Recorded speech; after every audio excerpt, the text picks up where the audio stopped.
Mis amados hermanos y mis queridos amigos, un cordial saludo. Pues continuamos con el desafío de profundizar, de explorar, de cavar bien hondo en la preciosa palabra de Dios aquí en el Evangelio de Lucas, que semana tras semana estamos meditando, estamos estudiando. Y el capítulo número 12 pues ha sido, creo que para cada uno de nosotros, una confrontante escritura. Finalmente es que vemos al Señor Jesús como Él profundiza en nuestro propio corazón, nos muestra el problema de nuestros corazones, nos revela el corazón como la raíz de muchos de los males, de los malos hábitos, del pecado, de los malos deseos. Y el Señor pues sabe qué tecla tocar en el justo momento, porque no solamente nos muestra el problema, sino nos da la solución. Y hoy pues muchos intentan a través de la ciencia mostrar el problema, pero realmente no dan la solución. Nosotros empezamos el capítulo número 12, así como recordando un poquito, en ese antecedente de la invitación de un religioso a comer, y es allí donde el Señor revela pues la hipocresía de él y de los que estaban ahí alrededor, y todo esto es una lección constante para los discípulos que están ahí, y nos mostraba pues la necedad de la hipocresía, del temor a los hombres, la necedad de la cobardía de no confesar a Cristo. Y en medio de esa enseñanza aparece un hombre pidiendo justicia por la herencia con su hermano. Y ahí el Señor nos va llevando del tema de la hipocresía al tema del amor por los bienes materiales, aún por los más necesarios. Y por eso nos hace una advertencia de la cual se desprende todo lo que hemos venido hablando. Y la advertencia está en Lucas ahí 12:15, que es la tesis fundamental del Señor. Él les dice: mirad y guardaos de toda avaricia, porque la vida del hombre no consiste en la abundancia de los bienes que posee. Y ahí hemos venido desprendiendo toda esa riqueza de la Escritura en cuanto al tema. Que finalmente la semana pasada veíamos que la verdadera riqueza pues no se encuentra en la tierra, sino solo en Dios y solo en la persona que es rico para con Dios. Y por eso no hay cabida en la vida del creyente para el afán, para la preocupación, porque bueno, finalmente el Señor ha prometido proveer a todos los que hacen parte de su reino. Y hoy vamos a ver un pasaje, sin lugar a dudas, de conclusión de todo este tema. Y es el pasaje que tenemos aquí en el Evangelio de Lucas, capítulo 12, versículos 32 al 34. Un pasaje corto, pero creo que es de mucho consuelo, de mucho aliento para eliminar el problema base de la preocupación, del afán, es el miedo, es el temor. Vamos a leer Lucas 12, 34 y pongámoslo en manos del Señor. Dice: no temas, rebaño pequeño, porque vuestro Padre ha decidido daros el reino. Vended vuestras posesiones y dad limosnas. Haceos bolsas que no se deterioran, un tesoro en los cielos que no se agota, donde no se acerca ningún ladrón y la polilla destruye. Porque donde esté vuestro tesoro, allí también estará vuestro corazón. Y este pasaje precioso, mis hermanos, empieza diciéndonos claramente que no temamos, que en la vida del creyente no hay cabida para el temor. Y quiero que ese sea de alguna manera el título para nuestra meditación del día de hoy. No temer, no temer. Y sería bueno pues dividir el tema en tres cosas fundamentales. La primera es que hay un mandato a no temer. Hay una razón para no temer y hay unas consecuencias naturales de no temer, de la persona que no teme. Referente todo esto a lo que tiene que ver con los bienes y las posesiones materiales, intelectuales, emocionales aún de todos y cada uno de los creyentes. Y empecemos entonces hablando del mandato, del mandamiento de no temer. Fíjense ahí, mis hermanos, que el mandamiento de no temer, sin lugar a dudas hemos visto en varios pasajes de la Biblia que no se trata de un consejo ni de una sugerencia para los creyentes. Se les llama a los creyentes a no temer porque el no temer va a ser la base fundamental para que nuestro corazón esté descansando en la mano del Señor. Y el Señor aquí es muy cariñoso, porque fíjate, dice en la Biblia de las Américas, no temáis rebaño pequeño, un rebaño pequeñito. En la Reina Valera dice una manada pequeña. Y lo que nos quiere aquí mostrar el Señor es que este mandamiento, claro, tiene que ver ante todo con una cercanía íntima, porque nos muestra la apreciación que Dios tiene sobre nosotros. Somos que un rebaño, una manada, que tiene una característica fundamental, y es que es pequeña, y es una metáfora que ha utilizado el Señor en el Evangelio de Juan, la vemos mucho, de la vida campesina del tiempo de Jesús, que tenía mucho que ver con las ovejas, con el pastoreo, con la vara, con el callado. Y por ejemplo, en el Evangelio de Juan 10, recordemos que el Señor se anuncia a él mismo como el buen pastor. Yo soy el buen pastor y conozco mis ovejas y las mías me conocen. Así como el Padre me conoce y yo conozco al Padre y pongo mi vida por las ovejas. Entonces, Juan 10, 14 y 15 nos deja ver la intimidad del que conoce a sus ovejas, que sus ovejas las conocen, y lo compara con la relación de así como el Padre me conoce y yo conozco al Padre. Y a tal punto llega ese amor, esa intimidad del Padre y el Hijo, que ahora esa intimidad nos alcanza a cada uno de los creyentes, al punto de que el Señor Jesucristo es el que da la vida por nosotros. Y la palabra para pequeño, para rebaño pequeño, es una palabra que nos suena conocida. La palabra original griega es mikros, y está hablando de algo que es pequeño en tamaño, en cantidad, en número, tal vez aún en dignidad. No solamente está hablando de la cantidad. Y la realidad bíblica y la realidad de la historia de la iglesia, mis hermanos, es que aunque la iglesia hoy está compuesta tal vez por millones de personas, en comparación con la cantidad de humanidad que hay en esta tierra y que ha habido en esta tierra, la iglesia siempre ha sido pequeña. La iglesia ha sido también, de alguna manera, no tenida en cuenta en muchos aspectos, ha sido despreciada. No se le ha dado la dignidad que mereciera por ser el pueblo de Dios.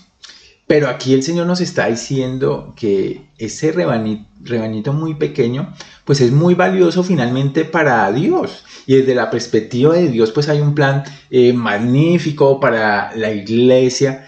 Y aunque somos pequeños en un mundo que no quiere a Dios, en un mundo donde la gente se opone, donde la gente rechaza, mis hermanos, hay un gran consuelo para nosotros en que como rebaño pequeño, no tememos porque tenemos a un gran Dios.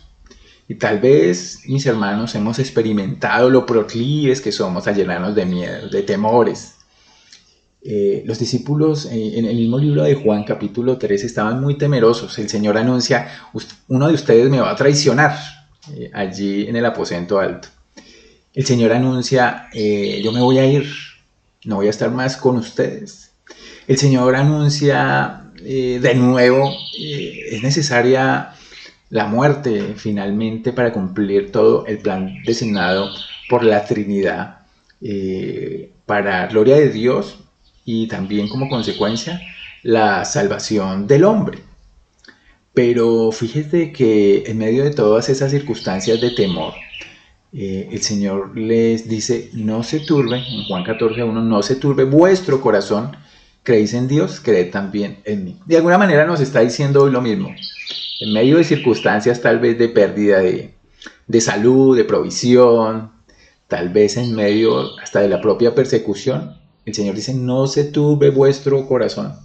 Creéis en Dios, creed también en mí. Y finalmente todas esas circunstancias son naturales a los creyentes. Lo hemos enseñado bastante, la realidad del sufrimiento para el creyente.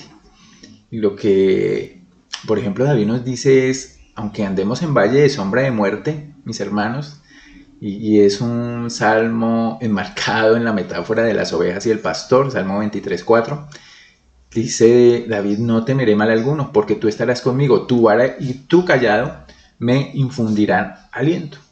Entonces, fíjate que en medio de toda esa situación, El Señor es el ejemplo de alguien que en medio de circunstancias difíciles, pues finalmente no tuvo temor, porque conocía a su padre, al gran pastor. Y la Biblia, mis hermanos, es proclive, no tenemos el tiempo para ver todos los versículos, pero es proclive en decirnos el rebaño escogido que somos. Hemos sido lavados, dice 1 de Juan 1:7, hemos sido escogidos, un rebaño escogido. La epístola a los Efesios 1:4, hemos sido sellados. Pablo le dice a Timoteo en su segunda epístola 1:19 la realidad de que hemos sido marcados, sellados, apartados. Y esto tiene que alentar el corazón, mis hermanos. Ha sido sellado con el Espíritu Santo y ahora pertenecemos pues al buen redil, que es un redil pequeño, pero es el mejor redil donde un hombre pueda estar y es el redil del gran pastor.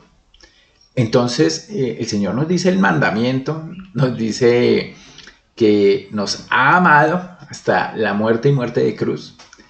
Y ahí empiezan las razones para no temer, pero nos sigue dando fundamento en las razones y de alguna manera es el segundo punto que vamos ahí a ver en el versículo 32, la razón, una razón fundamental para no temer.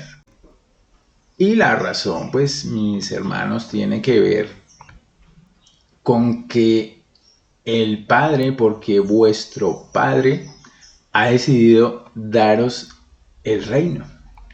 Esa frase, mis hermanos, pues es muy fuerte. La gracia y la bondad de Dios fue una decisión práctica. La decisión ha sido darnos el reino. La versión Reina Valera dice que el Señor le ha placido darnos el reino. Y la Nueva Traducción Viviente me gusta mucho como nos lo plantea, dice, pues el Padre le da mucha felicidad entregarles al reino. Entonces, este tema de decisión, de placer, de felicidad, van de la mano. Creo que en una u otra medida la traducción apunta a diferentes enfoques de la misma palabra, pero lo que es claro para nosotros es que hay un plan y el Señor se deleita en ese plan y ese plan se va ejecutando conforme al propósito. Ese cupo, llamémoslo así, dentro del plan del Señor no nos lo ganamos a nosotros. Por gracia sois salvos, dice Pablo a los Efesios. Por gracia sois salvos, no por obras. Y esto no es de vosotros, para que nadie se gloríe. Ha sido la gracia del Señor. Pero ahí está la razón para no temer. Si estamos dentro del plan de Dios, si llegamos a este mundo precisamente en esta época y el Señor por su evangelio nos habló en determinado momento, venimos por el Espíritu Santo, caímos a los pies del Señor, lo reconocimos como nuestro Señor y como nuestro Salvador. Y ahora podemos llamarle Padre y a todos sus hijos lo podemos llamar familia, Padre Celestial y familia celestial. Mis hermanos, ¿por qué fácilmente nos dejamos desenfocar por las preocupaciones, los afanes de este mundo? Pablo, como le dice a los Gálatas, nosotros ya hemos palpado, y también se lo dice a los hebreos, hemos palpado de alguna manera todo el poder del Señor en nuestras vidas y la realidad de buscarnos para su propio reino. Y dice aquí que el Padre se deleita y aunque Él se deleita y ha decidido, al mismo tiempo nos pide que busquemos el reino. Y de alguna manera tiene que ver con que nos deleitemos, estamos en ese reino, pero nos deleitamos en ese reino. Tal vez alguien pueda comprar, no sé, una casa, un vehículo, una finca, y aunque lo posee, tal vez no tiene el tiempo, no tiene la salud, no tiene los recursos para poder deleitarse en su propiedad. Y el Señor nos ha dado el reino, lo que nos pide es busquen deleitarse, busquen profundizar, busquen estar felices en el reino que les ha sido dado. Por eso es natural que busquemos en el reino porque hacemos parte del reino.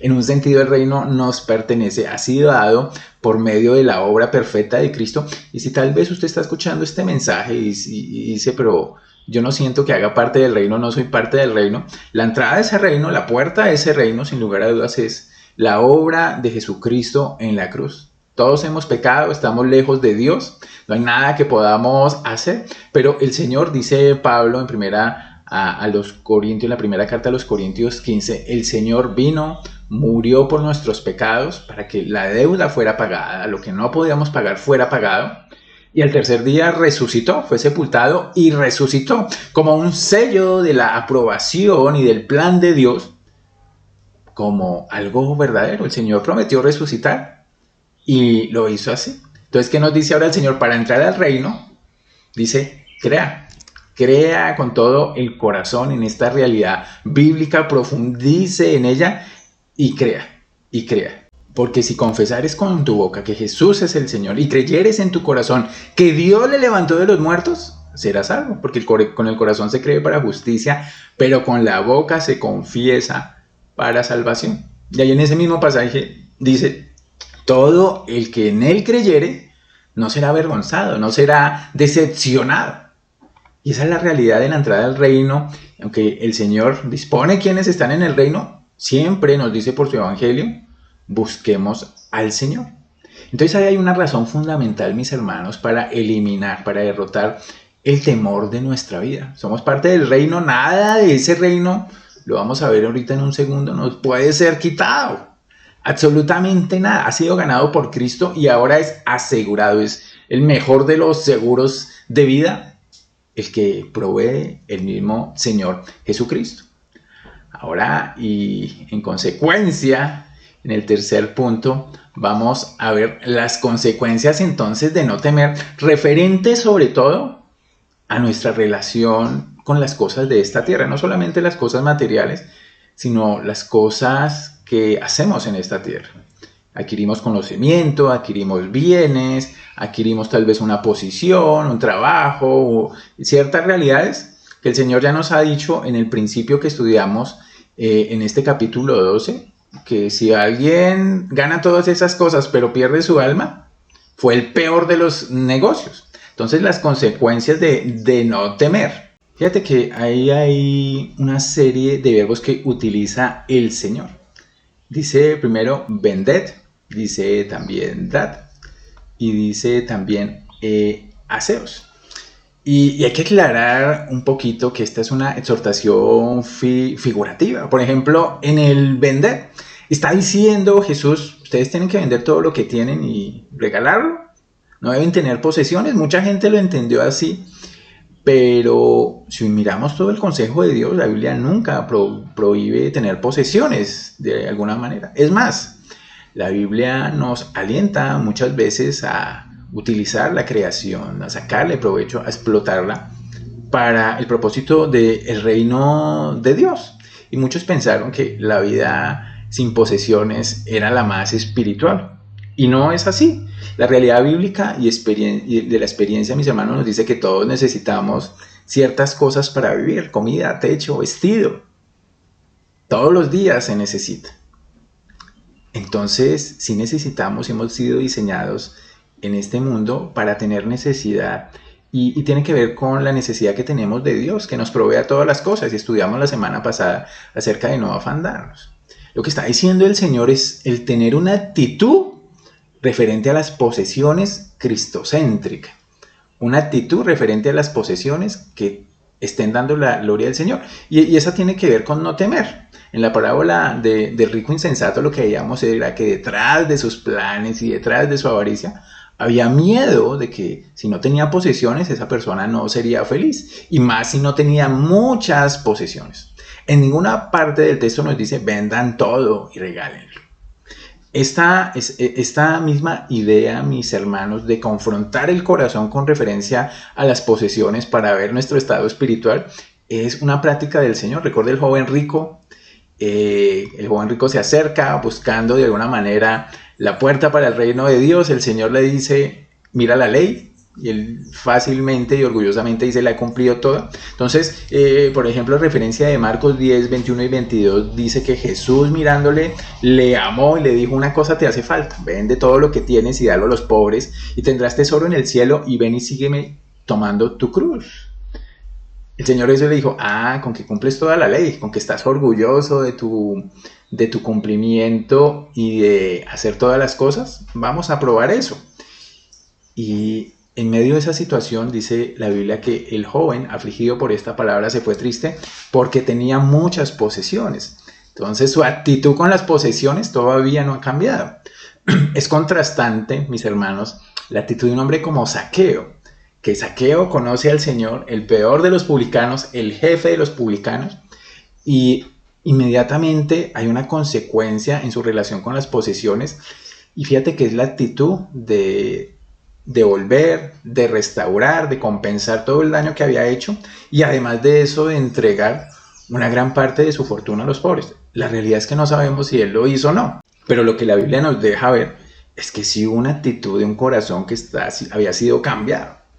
Lamentablemente, como creyentes luchamos con eso. Recuerden a Ananías y Zafira, toda la lucha que tuvieron con el dinero, tal vez en un corazón de personas inmaduras todavía, pero mis hermanos, tenían una actitud referente a las posesiones, y hablo de posesiones materiales, intelectuales, a la posesión de un estatus, a la posesión de un nivel, de un trabajo, de un negocio, de un título. Todas esas cosas, mis hermanos, en sí mismas no son malas. La actitud del corazón para depender de ellas y el poner, como le dice Pablo a Timoteo en el capítulo 6, el poner la esperanza en ellas es lo que nos puede estar mostrando o que no hay una realidad espiritual, o que esa realidad espiritual está ahogada por el afán, por los bienes materiales de cada día. También dice que en el corazón del hombre, del creyente, el que no teme, la consecuencia natural es que da.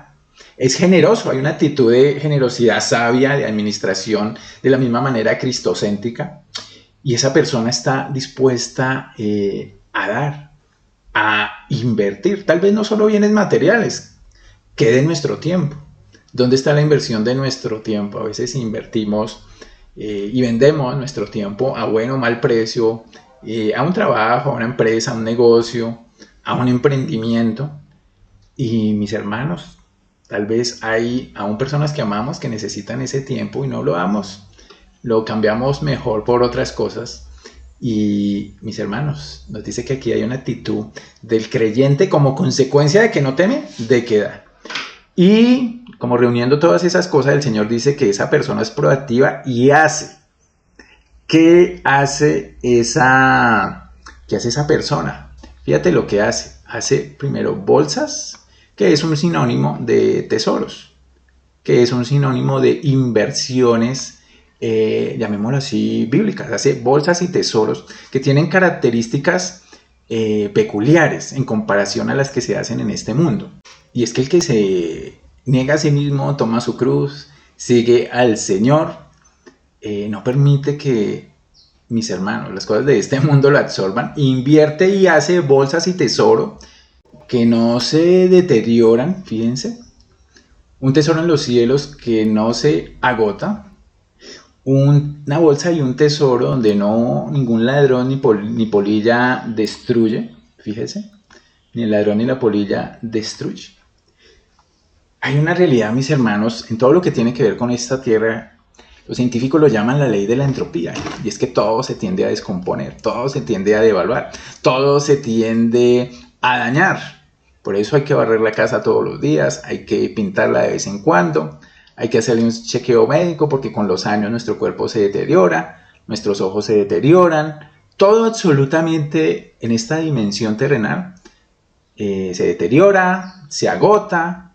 Hay mucha posibilidad de que sea robado o que simplemente los agentes de la creación, la lluvia, el sol, los mismos animalitos, las mismas bacterias, los mismos virus que en un tiempo, hace 4 años, nos preocupaban tanto, van destruyendo todo lo que sembramos acá. Pero el tesoro y la bolsa en el reino de Dios, mis hermanos, no se destruye. Entonces, la actitud de renuncia a esas cosas, mis hermanos, no es simplemente regalar todo y vivir sin nada, porque no es para la gloria de Dios tampoco eso, sino de renuncia a depender de esas cosas y darles a esas cosas el sentido de la vida, es lo que el Señor nos está diciendo acá. Pedro nos dice algo muy importante, nueva traducción viviente, Pedro 1:4, su primera epístola, dice, y tenemos tenemos una herencia que no tiene precio.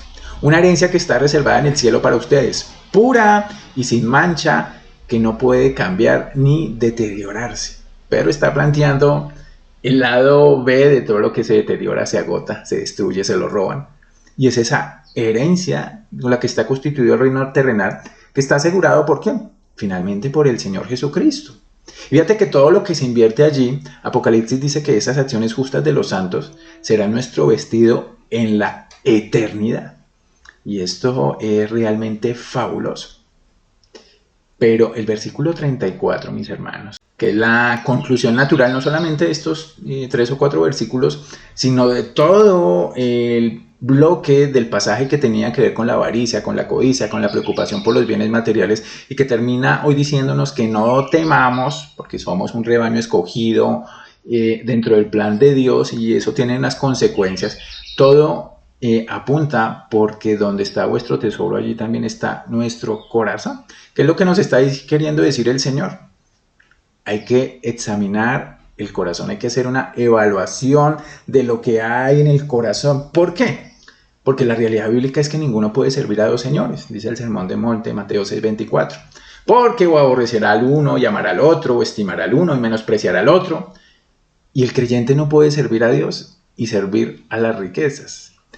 Las puede usar, las puede en una actitud sabia buscar fructificar, las puede cuidar, porque finalmente es un administrador y mayordomo de los bienes del Señor. Pero así como se les fueron dados 1, 2, 5 talentos, mis hermanos, cada uno dará cuentas de eso, de la buena administración. Y una mala administración empieza como creerse dueño de esas cosas, y también por dolerse y preocuparse porque esas cosas o se dañan, o se agotan, o se las roban, o simplemente se destruyen. El Señor está apuntando al corazón y está diciendo, examinen mis hermanos, finalmente en qué está invirtiendo todo lo que el Señor le provee. Tiempo, dinero, capacidad, en cada una de las etapas de la vida. El soltero está mirando en qué invierte tesoros en el cielo, en lo que hace acá. Que no significa que solo nos dedicamos a hacer las cosas entre comillas espirituales. Todo lo que hace el creyente es espiritual. Todas las áreas de su vida son espirituales. Desde aún cómo se divierte, cómo se entretiene, esa es una inversión para el reino de Dios.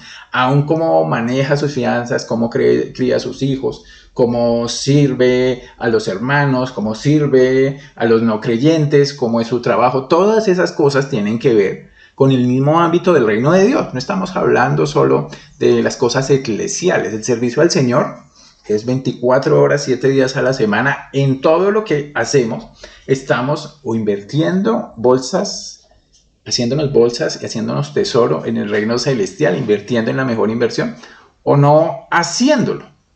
Entonces, el soltero mira por lo que tiene que mirar. El casado, ahora que tiene una nueva etapa de su vida, mira por su familia, por su esposa, por la crianza de sus hijos, buscando pues cómo confesar al Señor en todas las cosas que se hace. Terminemos viendo el ejemplo del apóstol Pablo. Fíjate que Pablo dice, antes creía que esas cosas eran valiosas. Él está hablando del título que tenía, del abolengo que tenía, su propio trabajo como una persona que estaba en formación, seguramente para ser el jefe de una sinagoga, para ser una persona muy importante que ya lo era, pero aún era muy joven. Pero dice Pablo que ahora considero que no tienen ningún valor debido a lo que Cristo ha hecho. Y el versículo aclara eso de ningún valor, que Pablo no está diciendo que esas cosas en sí mismas estén mal, son neutrales, el conocimiento, los bienes. Lo que está diciendo es, así es, todo lo demás no vale nada cuando se le compara con el infinito valor de conocer a Cristo Jesús. Entonces le está dando el verdadero valor en comparación con lo más grande que es el reino de Dios. Y sigue diciendo Pablo, por amor a Él, al Señor, he desechado todo lo demás y lo considero basura a fin de ganar a Cristo. Entonces, mis hermanos, todo lo que nos dice el pasaje hoy es que no tememos porque tenemos un Dios poderoso que ha decidido darnos el reino, hacernos partícipes de Él a través de Jesucristo, y por eso tenemos una actitud de que las posesiones no nos atan, de que tenemos una actitud de administradores que dan generosamente, sabiamente, pero generosamente, y que tenemos la actitud de construir en todo lo que hacemos tesoro en el cielo, donde es la mejor inversión. Y es muy lógico, porque si comparas cómo la inversión es tan riesgosa en esta tierra, tan riesgosa que está garantizada una cosa, todo se va a perder en la muerte. Todo absolutamente lo que hicimos por las cosas de esta tierra se van a perder en la muerte. Pero las cosas que se hicieron para construir el reino de Dios, para edificar el reino de Dios, para hacernos tesoro, pues permanecerán eternamente y recibiremos recompensa. ¿No es ese el mejor negocio de todos? En la lógica de cualquier persona. Y era la lógica que tenía, por ejemplo, y para concluir, Jean Elliot. Jean Elliot dijo, no es necio quien da lo que no puede retener, para ganar lo que no puede perder. Mis hermanos, damos lo que no podemos retener. Invertir en lo que no se puede retener es el peor negocio. Pero el mejor negocio es ganar lo que no se puede perder. Y ese es el reto que nos deja hoy el Señor. Que el Señor sea mostrándonos aquí la realidad para que no temamos. Hay un mandato para no temer. Hay una razón que explicamos que tiene que ver con el Padre Celestial y sus decisiones y su plan perfecto. Y hay unas consecuencias evidentes que deberían ser la realidad de cada uno de los creyentes. Y claro, todo es un proceso, pero ante todo el Señor nos está llamando a una actitud de evaluación, de revisión constante en todo lo que hacemos. Un abrazo, mis queridos hermanos. En la voluntad de Dios nos veremos el viernes. Que sea este un bendecido día para cada uno de ustedes. Chao.